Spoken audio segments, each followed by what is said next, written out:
اهلا بيكم. النهارده جاي اقدم لكم بسكوت القهوه بطريقه سهله جدا وبسيط. هتعمليه في البيت بمكونات بسيطه خالص، طعم وريحه وشكل حبايه القهوه بجد طعمها خطير.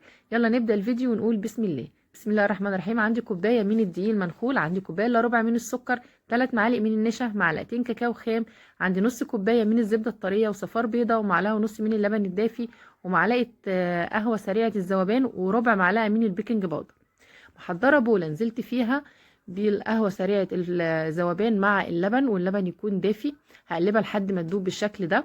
بعد كده هجيب عندي بوله هبتدي انزل فيها بالزبده الطريه. الزبده تكون بدرجه حراره المطبخ في حدود 90 جرام من الزبده. انا هسيب لك المكونات بالكوبايه وبالجرامات في صندوق الوصف. نزلت بالزبده معاها كوبايه الا ربع من السكر البودره. هبتدي اقلبها مع بعض بالمضرب اليدوي او المضرب الكهرباء المتوفر عندك لحد ما تديني القوام الكريمي وبيكون لونها فاتح بالشكل ده. بعد كده هجيب عندي بقى صفار البيضة، وعايزة صفار البيضة برضو يكون بدرجة حرارة المطبخ مع الزبدة علشان الزبدة ما تخرصش معايا بالشكل ده كده. هبتدي اقلبها. انا مش هستخدم هنا فانيليا لان عندي القهوة سريعة الذوبان بتضيع ريحة اي زفارة وبتقوم بالمهمة بتاعة الفانيليا.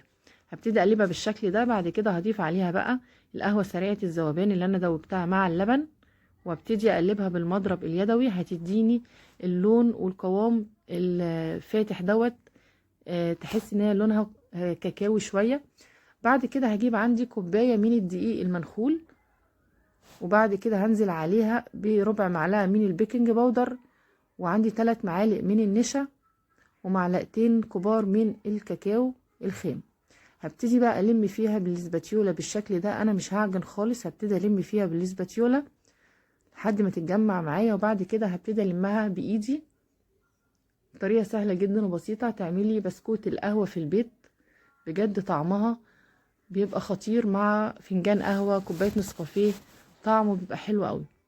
هلم فيها بالشكل دوت. هتديني عجينه طريه لينه بالشكل ده كده.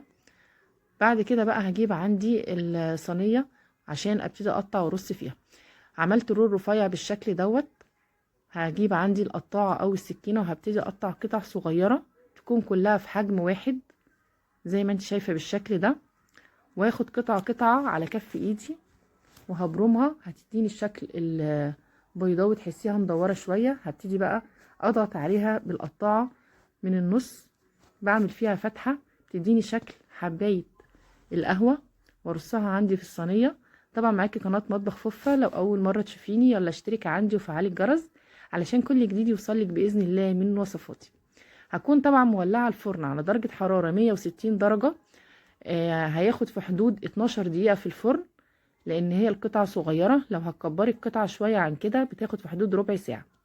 يفضل تدخليه التلاجة لمده نص ساعه قبل التسويه عشان قطعه البسكوت ترتاح وما تشققش معاكي زي ما انت شايفه بالشكل ده.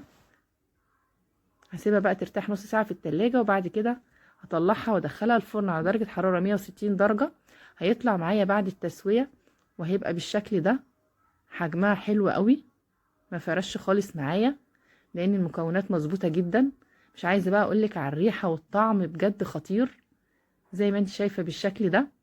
جنب بقى كوبايه نسكافيه، فنجان قهوه، وقت العصاري كده تاخدي 3-4 قطع.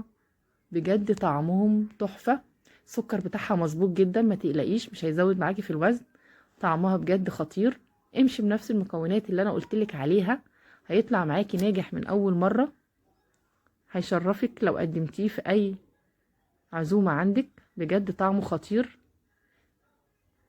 ما تنسيش اللايك والاشتراك في القناه علشان كل جديد يوصلك باذن الله من وصفات مطبخ فوفا.